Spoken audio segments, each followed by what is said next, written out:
बोल किसानों हल्ला बोल, अरे भेदभाव पर हल्ला बोल, अरे बीटी एक्ट पर हल्ला बोल, अरे संसद सुन ले ऐसा बोल, अरे नीतीश सुन ले ऐसा बोल।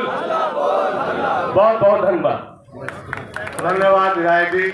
न केवल सड़कों पर इस आंदोलन में, पूरे बिहार में, पटना में रैली में हमारे साथ रहे और इस आंदोलन से शुरू से हमारे साथ रहे, दिल्ली में मीटिंग में भी आए और अब भी हमारे साथ, और बिहार विधानसभा में आवाज उठाने वाले सतीश जी को मैं आमंत्रित कर रहा हूँ कि अपने विचार थोड़े शब्दों में रखें कि पुलिस वाला हमें बहुत बार बार हमारे को कर रहा है। इसके बाद सपा मंच पर वो बौद्ध भिक्षु बैठे हैं, बौद्ध भिक्षुड़ियां बैठी हैं, जिन्हें रात के 12 बजे पुलिस ने जबरदस्ती बोधगया से उठाया था। सोचिए, वो लोग भी आए हुए बैठे हैं, बिहार से आए हैं। लगभग हमारे कहने पर 8 बौद्ध भिक्षु बिहार से भी आए हैं। उन्हें दुख है इस बात का कि बिहार में भी हमें कुछ नहीं बोलने देते, वहां भी दिल्ली वाले, महाराष्ट्र वाले, यूपी वाले घुस जाते हैं, अब यहाँ भी हमें नहीं बोलने देते। तो ये इसलिए मैंने कहा कि सतीश जी आए हैं, इन्होंने बहुत मेहनत की है, कम से कम एक व्यक्ति बिहार से अपनी बात रखे। बहुत बहुत धन्यवाद।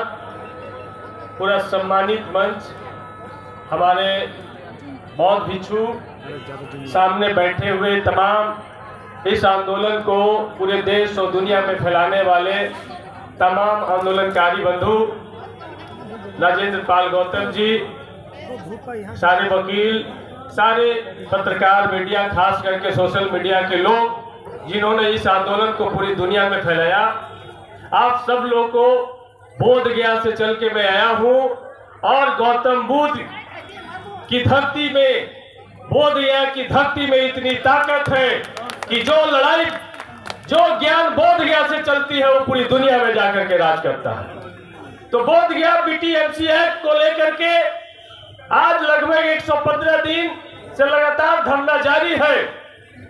हम उनको कह करके आए हैं कि आप जो यहाँ बैठे हैं, यहाँ से पूरी दुनिया को ऑक्सीजन मिल रहा है और बीटीएमसी एक्ट को खत्म कराए बगैर हम सब लोग वापस नहीं लौटेंगे। इस संकल्प के साथ हम सब आए। और ये थाना, पुलिस, ये सब तो इनके खेल हैं, इसलिए हम बार बार कहते हैं कि भाई नीतीश कुमार जी, नरेंद्र मोदी जी, आप पुष्प मिक्षुंग बन के आओगे तो हम बुद्ध बन के आएंगे। नीतीश कुमार जी और नरेंद्र मोदी जी, आप तोप लेके आओगे तो हम बाबा साहब के संविधान लेकर के आएंगे, क्योंकि हम तथागत बुद्ध के मानने वाले लोग हैं।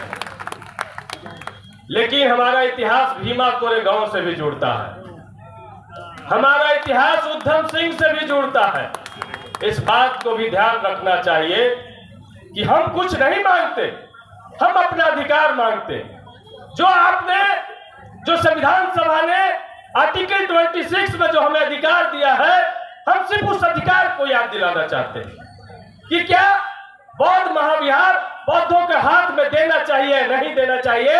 आप संसद और विधानसभा में इस पे बहस करा लो, और यदि तुम्हारे पक्ष में बहुमत हो तो तुम अपना महाबोधि महाविहार अपने पास रखो, लेकिन बहस तो करो। बहस से क्यों भागते हो? जब मस्जिद इस्लाम धर्म के मानने वालों के पास में है, गिरजाघर उनके धर्म के मानने वाले, अयोध्या का मंदिर आपके पास है, तो बौद्ध महाविहार बौद्धों के पास में होना चाहिए। बस हमारा छोटा सा मांग यही है। यही बात हमने सदन में कहा तो बीजेपी आरएसएस के लोग खड़ा होकर के और जोर जोर से मेरा विरोध करने लगे। तो हमने कहा कि उठा है तूफान, जमाना बदल रहा, अब जागा है गांव घर का नौजवान, जमाना बदल रहा। अब इन काली कुटिया से भी देखो फूट रहे हैं उजियाले, अब थर थर थर थर कांप रहे ये हाफ पैंट वाले, ये 2 दिन का मेहमान, जमाना बदल रहा, उठा है तूफान, जमाना बदल रहा।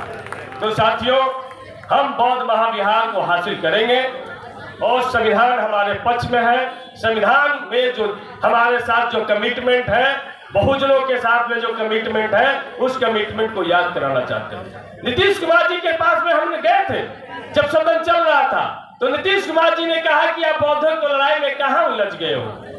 तो हमने कहा नीतीश कुमार जी, ये बौद्धों का लड़ाई नहीं है, बहुजनों का लड़ाई है। अब आपको बात याद रखनी चाहिए। और बौद्ध महाविहार यदि बौद्धों को आप नहीं सौंपिएगा तो इस बिहार का 2025 का चुनाव आपको गद्दी से उतारने का काम करेगा।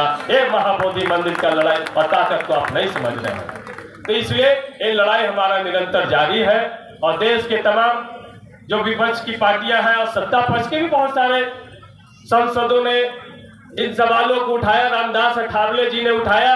रामदास अठावले जी के धरती पर हम गए थे। हमने उनको याद दिलाया कि आपकी पहचान नागपुर से है, आपकी पहचान अंबेडकर से है और आप जीवन भर आप मंत्री रहे। आप कितना दिन मंत्री रहना चाहते हैं? यदि बौद्ध महाविहार आंदोलन को आप समर्थन करने आए हैं तो यहाँ घोषणा करके जाइए कि यदि बौद्ध महाविहार आप बौद्धों को हाथ में नहीं सौंपेंगे तो अपना मंत्रिमंडल लो अपने पास, हम चले तुम्हारे मंत्रिमंडल में, हमको रहने का कोई जरूरत नहीं है। एक काम करना होगा। यदि हमको आज विधायकी छोड़ने पड़ेगी बौद्ध महाविहार के सवाल पे तो हम अपनी विधायकी यही छोड़ने के लिए तैयार है, लेकिन बौद्ध महाविहार हम छोड़ने के लिए तैयार नहीं है। इसलिए साथियों, आप तमाम लोगों ने जो एकजुटता प्रदर्शित की है, देश दुनिया के तमाम लोग एकजुट हुए हैं, इससे लड़ाई और मजबूत हुआ है। और भंते विजयाचार्य जी से हम जेल में गए थे मिलने। भंते विजयाचार्य जी बुला करके जेलर और सुप्रिंटेंडेंट के साथ में हमने बात किया और हमने कहा कि देश के एक विद्वान भंते आपके यहाँ आए हुए हैं, आप इनका इस्तेमाल नहीं कर रहे हैं। तो उन्होंने कहा कि क्या करें विधायक जी, हम की सुबह और शाम बौद्ध चौपाल लगाइए और विजयाचार्य जी यहाँ प्रवचन देंगे और सब लोग सुनेंगे। और वहाँ उनका चौपाल चालू हो गया है। 1800 कैदी उनका बात डेली सुनते हैं। तो भंते विजयाचार्य जेल के अंदर भी बौद्ध धर्म का प्रचार प्रसार कर रहे हैं। और हमने कहा कि हम इस जेल में हम आए थे 2 अप्रैल 2018 को तो विधायक बन गए और भंते विजयाचार्य जी आप भी जेल में आए हो तो विश्व गुरु यहीं से आप बन के निकलोगे, यही है और दुनिया को आप संदेश दोगे। इसलिए घबराना नहीं है, पूरा बौद्ध और बहुजन समाज आपके साथ खड़ा है और जितना जुल्म होगा लड़ाई में उतना मजा आएगा, जितना हमला होगा लड़ाई हमारा उतना तीखा होगा। हम कहने आए हैं, इसलिए इन तमाम बातों से हमें कोई फर्क नहीं पड़ता। इसलिए आप तमाम लोगों से एक बात कहने आए हैं कि वक्त बहुत कम है। यहाँ भी वक्त कम दिया गया है, इसलिए वक्त बहुत कम है, पूरा जोर लगा दो। कुछ को हम जगाते हैं, कुछ को तुम जगा दो, बस बौद्ध महाविहार हमारा मुक्त हो जाएगा। इन्हीं बातों के साथ हम अपनी बात को समाप्त करते हैं, इस संकल्प और इस विश्वास के साथ कि हम बौद्ध महाविहार को हासिल करके रहेंगे। जय जय जय जय जय भीम।